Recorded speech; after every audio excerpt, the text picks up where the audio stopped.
In terms of faith, can there be a way of greater interaction between faiths, Islam and Christians, the various Indian religions, so that people come to understand themselves as people created in the image and likeness of God, people who are expressing their faith in different ways, but people who belong to one community, so that there is greater harmony?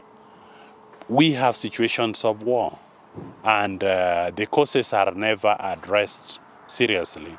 I think this is where research, even the other things that I've mentioned, research dimension in especially higher education will help in addressing some of the problems that we are facing.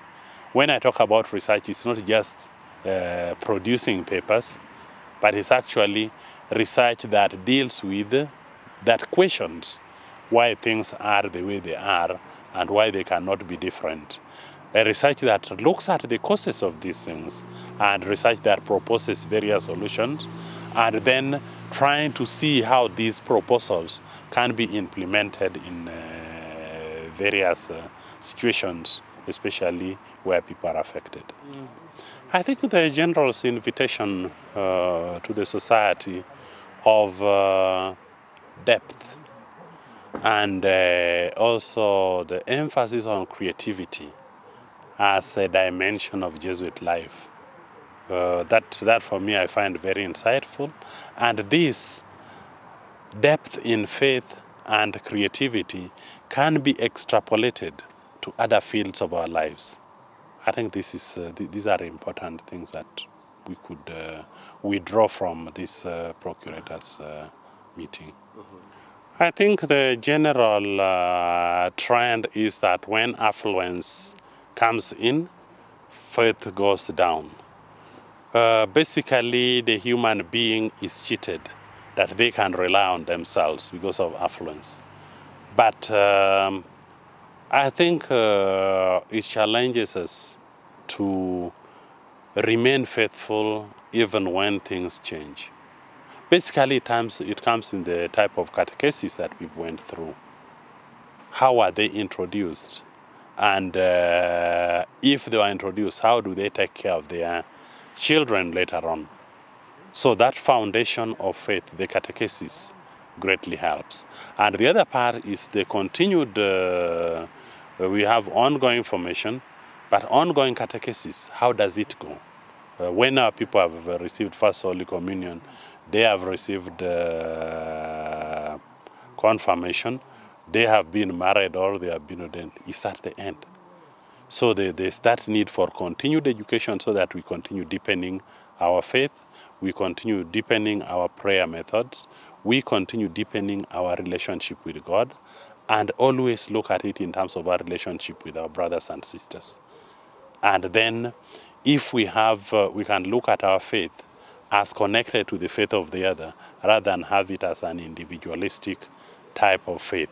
I think the challenge that comes to our faith is, one of the things is, it comes to individualistic tendencies that is creeping in that manifests itself in terms of corruption.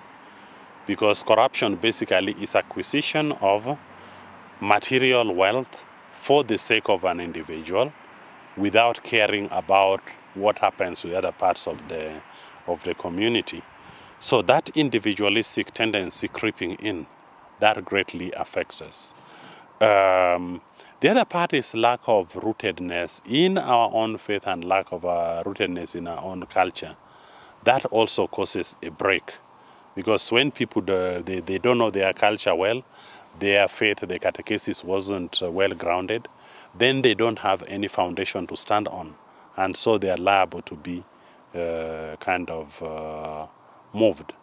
So these are some things that kind of feature in our society that I think affect how we practice our faith.